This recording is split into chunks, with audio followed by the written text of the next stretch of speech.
Good evening. You're watching the News at 6 with me, Shan Russell. The News at 6 is all about the day's biggest developing stories, and we'll be filling in on them over the next half hour. But first, the headlines that we're tracking right now. India keeps up the pressure on Pakistan to act against terrorists as the state cannot escape responsibility, finds support from the United States.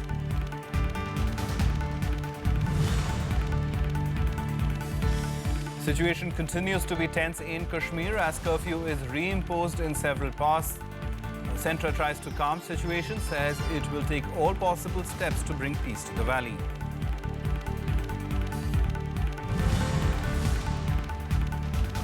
Karnataka comes to a screeching halt as pro-Kannada activists enforce a statewide bandh. CM Siddaramaiah seeks the Prime Minister's intervention to resolve the impasse.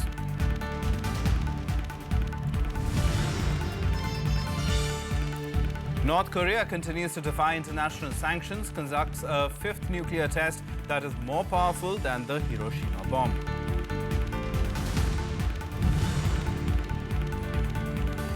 And Serena Williams is stunned in the US Open semi-final by 10th seed Karolina Pliskova, also loses the #1 spot to Germany's Angelique Kerber.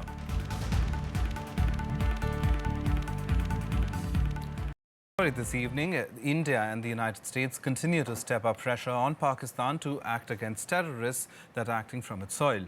Hinting that it cannot wish away its responsibility, both India and the United States urged Pakistan to continuously work towards wiping out terrorism. India continues to keep up the pressure on Pakistan over its support to terrorism. Foreign Secretary S. Jaishankar once again shot down Islamabad's defense of terrorists being non-state actors, saying the state cannot escape responsibility for the acts of terror emanating from its soil. There is a connect between state actor and non-state actor, which is why we use the word it's sponsored.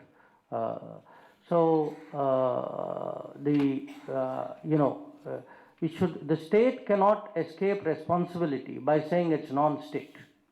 After all, this is just not vis-a-vis India. This was the situation even after 9/11. After 9/11, countries were told that you can't protect people and say, well, this is not the government doing it. The views have been echoed by the US, which said that Pakistan must continuously work towards wiping out terrorism, saying it cannot pick and choose terrorists it wants to act against. Our discussions continue to focus on the fact that we're urging the government of Pakistan to take concerted action against safe havens and terrorist groups that threaten other countries in the region. And we've been very clear about that. And we have seen them attempt to address it. We want to see more action taken, but, it continues to be a topic of conversation with them. This is the third time in a week that India and the US have spoken in one voice on the issue of terrorism. Prime Minister Narendra Modi had made statements on this during his visits to the G20 summit in China and the ASEAN summit in Laos.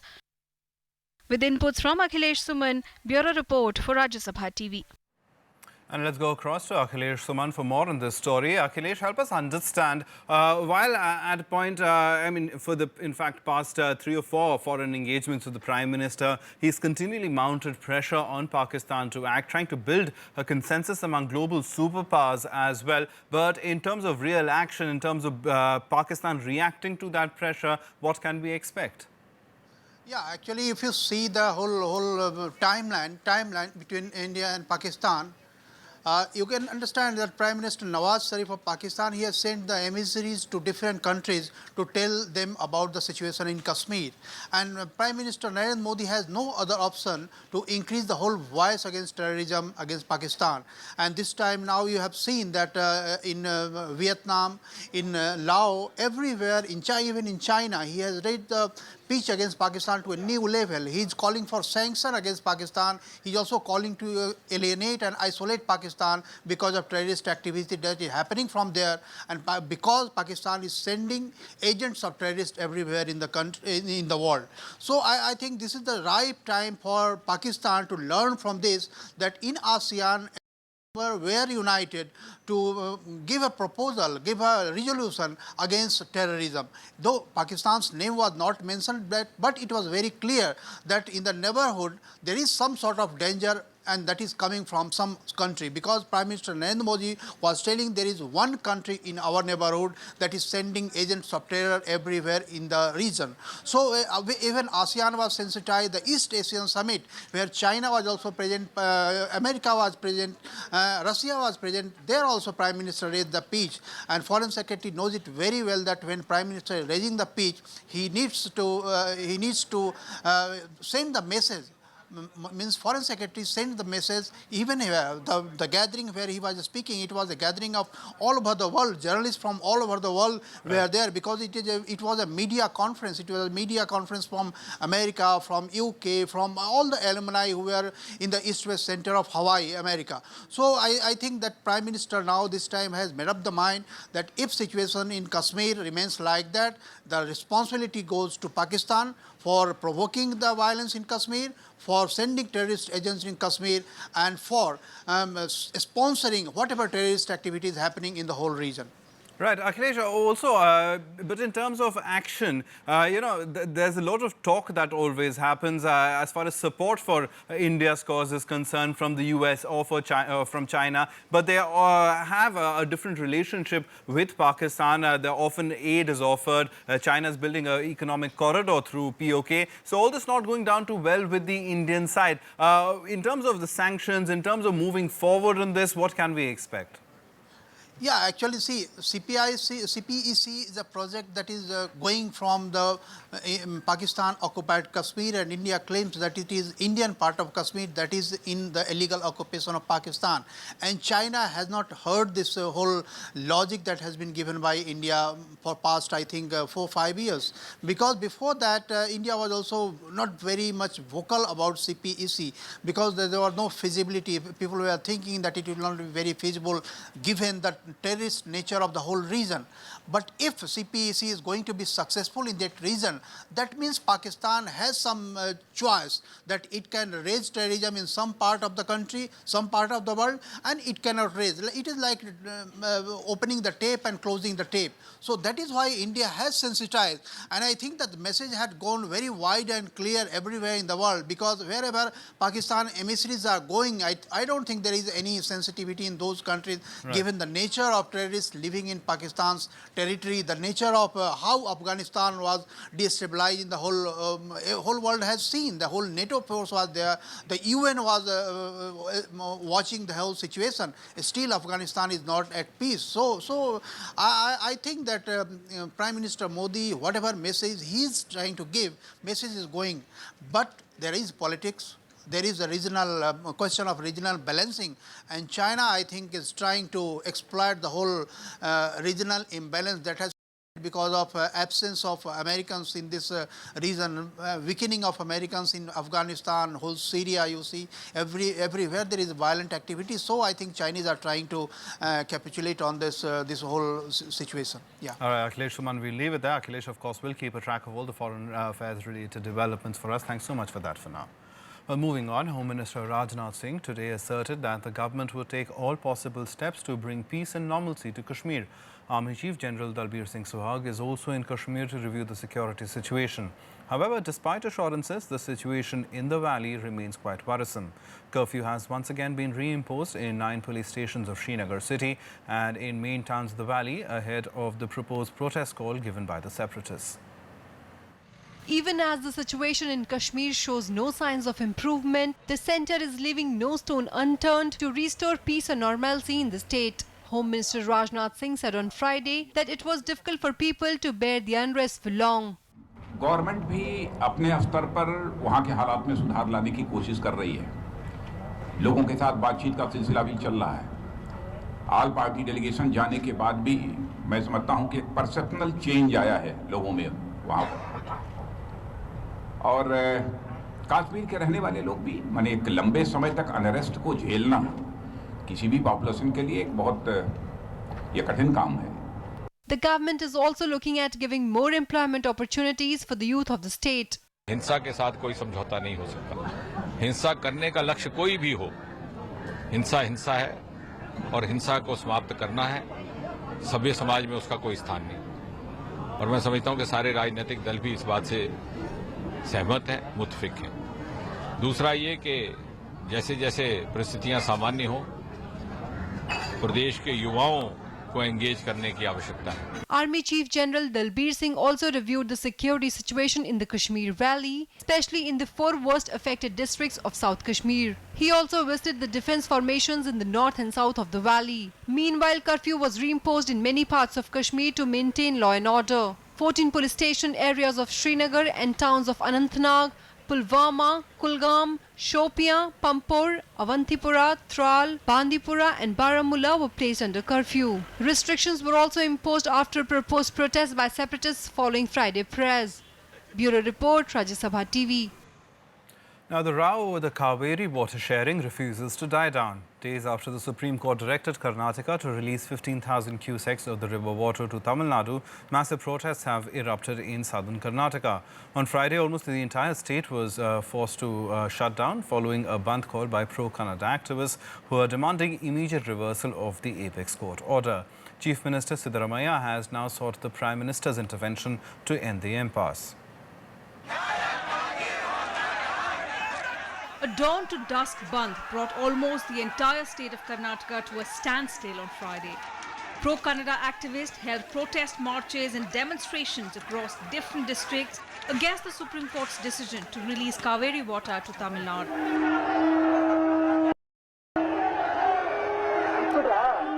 केंद्र सरकार और supreme court जो इधर कर्नाटक की सरकार है जब भी देखा गया तो कर्नाटक फार्मर को जब भी अन्याय करते आ रहा है इस तरीके से हम लोगों ने आज पूरा दिन कर्नाटक बंद कर रहे फिर पानी छोड़ने का रोकेगा तो अच्छी बात है नहीं तो हम लोग हड़ताल और कंटिन्यू करेंगे 10 ವರ್ಷ ಅವರು ಬಂದೋಗಿದ್ರೆ ಆ ಕೋಪಕ್ಕೆ ಹಾಕಿ ಅನ್ಯಾಯವಾಗಿ ಕನ್ನಡಿಗರನ್ನ ಹುರಿಸಕ್ಕೋಸ್ಕರ ಕನ್ನಡಿಗರ ಹಕ್ಕನ್ನ ಕಿತ್ಕೊಳ್ಳೋಕ್ಕೋಸ್ಕರ ಕಾವೇರಿಯ ನೀರಿನ ಪರವಾಗಿ ನಮ್ಮ ಮುಂದೆ ರಿವೆಂಜ್ ತಗೋತಿದ್ದಾರೆ ಆದ್ರೆ ಅವರಿಗಿರೋ ಅಂತ ಹಕ್ಕೆ ನಮಗೂ ಇದೆ. In capital Bengaluru, normal life was completely thrown out of gear. All schools, colleges and businesses remained closed. Transport services were severely hit as state-run buses stayed off roads, even as auto rickshaw and cab unions lent their support to the bandh. Metro services in the IT hub were also halted. Elaborate security arrangements were made to prevent any untoward incident as well as damage to public property. To ensure that nothing untoward takes place in the procession, we have made elaborate police arrangements. Armed police has been put and as well as central police has been deployed for this procession. The bandh found support in many parts of the state. In Mandya, the epicenter of the Kaveri protests, agitators once again blocked the Bengaluru-Mysuru highway. Opposition parties BJP and JDS also lent their support to the bandh, accusing the government of not doing enough for its own farmers. He is not bothered about what are the problem faced by Karnataka farmers or any individuals. He is not bothered about. He is simply wasting his time. He wanted to complete as a chief minister for 5 years without doing anything to the Karnataka. In the all-party meeting also, we suggested that immediately approach the Supreme Court, immediately file review petition or remodification petition before the Supreme Court and elicit all the status of the water problem of the Karnataka Kaveri Basin. Here, if you see the order of the Supreme Court, there is no mention serious situation of the Karnataka. Chief Minister Siddaramaiah appealed to the people to maintain peace and calm while stating that his government was filing a review petition in the apex court. This has been happened earlier also, but this year also, this time also we have complied with the orders and we are filing a petition on Monday most likely for modification of the order. The multiple protests started on Monday when the Supreme Court directed Karnataka to release 15,000 cusecs of Kaveri water to Tamil Nadu for 10 days to address the plight of farmers there. The state government's compliance to the order further snowballed the protests. Bureau Report, Rajya Sabha TV. A scuffle broke out between opposition YSR Congress legislators and marshals inside the Andhra Pradesh Assembly on Friday as the MLAs stormed the Speaker's podium for the second consecutive day. They were demanding immediate discussion on the special category status issue. Unruly scenes were witnessed as opposition legislators broke the Speaker's mic and the railing on the podium. The Speaker admonished the MLAs and the marshals before adjourning the proceedings briefly as opposition protests grew. Meanwhile, Andhra Pradesh BJP leaders also met Finance Minister Arun Jaitley to discuss the matter. Jaitley defended the union government's decision to give financial aid to the state instead of a special status. Of course, there is jubilation in the state BJP because for the first time in history, any state in the country has got such a large assistance from the central government. And in spirit, we have supported every commitment which was made to the state of Andhra Pradesh. And if all the assistance which we are going to give is implemented, I'm sure there is a great future in the development of Andhra Pradesh which is going to take place. Now, Congress Vice President Rahul Gandhi, who had in fact on his Mahayatra, Kisan Mahayatra to UP, visited Ayodhya today. He offered prayers at the Hanuman Gadi temple, becoming the first member of the Nehru Gandhi family to visit Ayodhya since the demolition of the disputed structure in 1992. Rahul's visit to Ayodhya is being seen as a move to woo Hindu votes ahead of the elections in UP next year.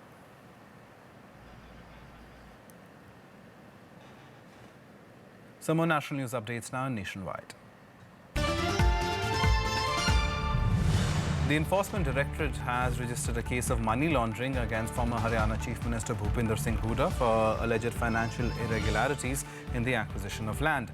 The case pertains to acquisition in Manesar, where farmers are said to have been cheated of more than 15,000 crore rupees. The case has been made under provisions of the Prevention of Money Laundering Act.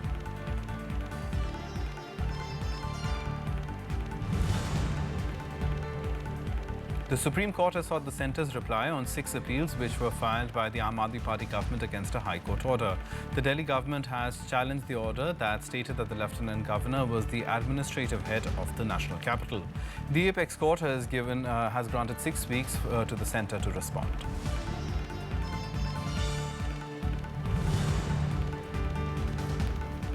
Aam Aadmi Party MLA and Delhi Minister Sandeep Kumar has been sent to 14 days judicial custody. This after he was charged with rape after a woman lodged an FIR against him. Sandeep Kumar has been embroiled in a sex scandal after a video of him surfaced last week.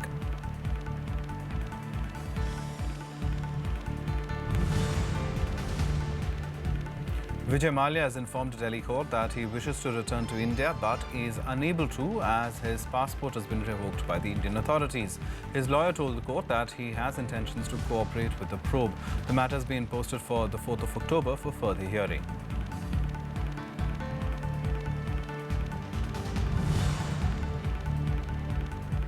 A bus accident killed 16 people and critically injured 30 others as the bus fell off a bridge in Odisha's Angul district on Friday.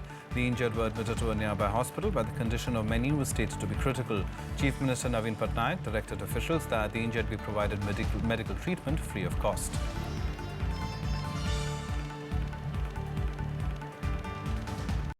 Time for us to take a short break. Lots more on the other side. Do stay tuned.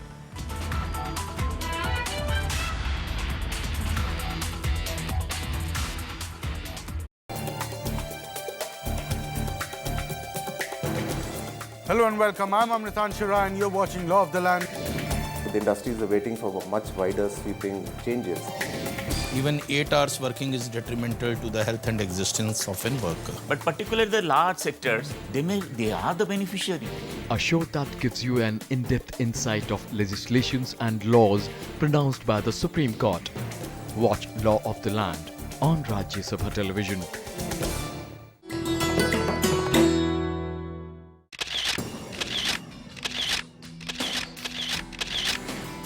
The splendid, grand and massive neo-Buddhist copper dome of the Rashtrapati Bhavan.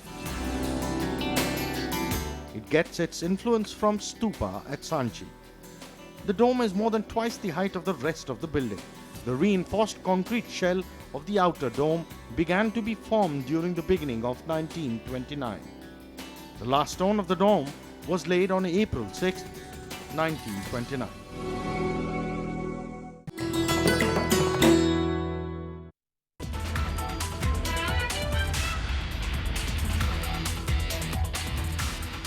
Welcome back. You're watching the news at 6. The big international news now. A defiant North Korea today claimed to have conducted its fifth and potentially the most powerful nuclear test, successfully testing a nuclear warhead. Its state media says the warhead can now be mounted on ballistic missiles and would enable the country to produce a variety of smaller, diversified nuclear warheads of higher strike power. The news sparked global outrage, with many countries warning Pyongyang of serious consequences. In a continued show of defiance to UN sanctions and the international community at large, North Korea conducted its fifth nuclear test on Friday. The test set off a blast that was more powerful than the bomb dropped on Hiroshima. With this test, the North claims to have mastered the ability to mount a warhead on a ballistic missile. 핵탄두 폭발 시험이 성과적으로 진행된 것과 관련하여 조선노동당 중앙위원회는 북부 핵시험장에 우리 핵과학자 기술자들에게 뜨거운 축하를 보내어 왔다. 5.04란 규모는 4차는 4.8 정도 됩니다. 그래서 그 강도를 보면 약 2배 크기 에너지, 4차보다 그 정도 에너지를 크기를 갖고 있습니다. 그렇게 보면 그 히로시마 원폭보다는 약간 규모가 적은 그런 규모로 분석을 하고 있습니다. World leaders were quick to condemn the latest test. South Korean President Park Geun-hye said North Korean leader Kim Jong-un was showing maniacal recklessness, while US President Barack Obama warned the test would be met with serious consequences.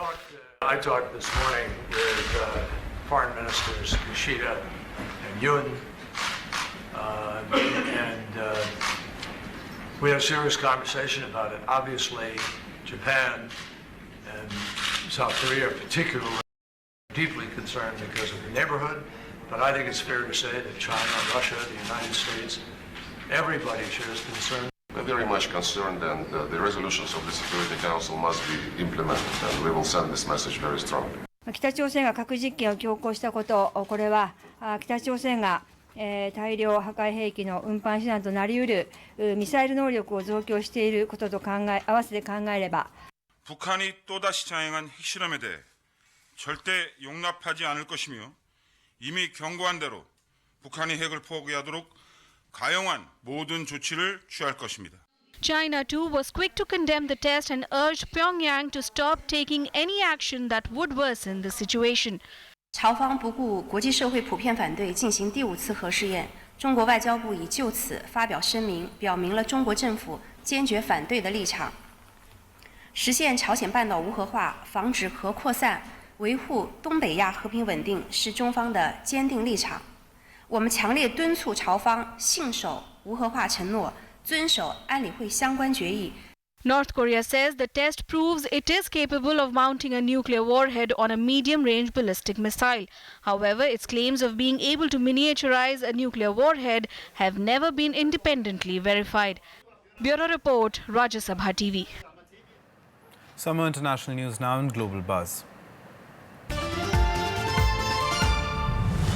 Charges against a former LET militant who was arrested last month for his involvement in the 2008 Mumbai terror attack have been dropped by Pakistan's Federal Investigation Agency. No allegation could reportedly be proven against him. Sufyan Zafar, who was accused of financing 14,800 rupees for the Mumbai attack and providing 3.98 million rupees to co-accused Shahid Jamil Riaz prior to the attack.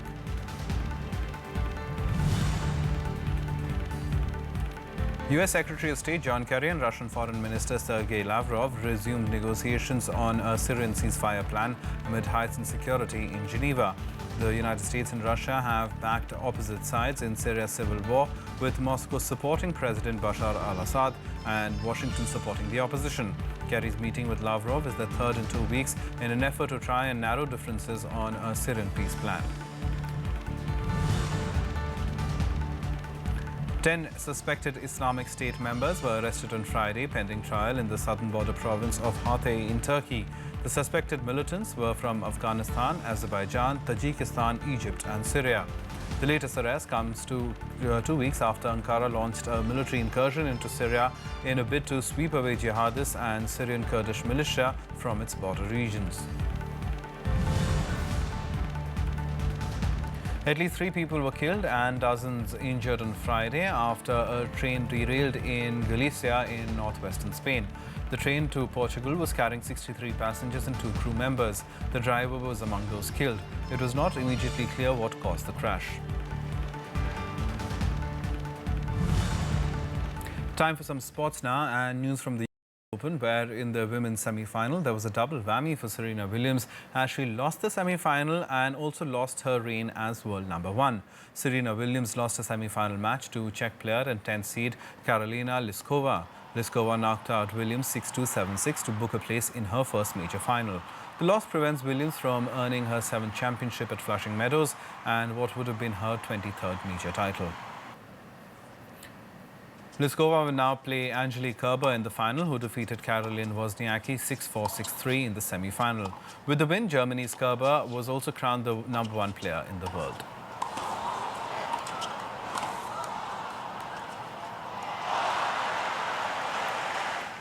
Yeah, it's a great day. I mean, I was trying, to play and focusing on this match because I know that Caro is a great player and it's always tough to play against her. And I mean, to be here in the final for the first time, that means a lot. And I mean, to be number 1 in the world, I mean, it sounds amazing. I mean, thank you guys. Thank you for the support.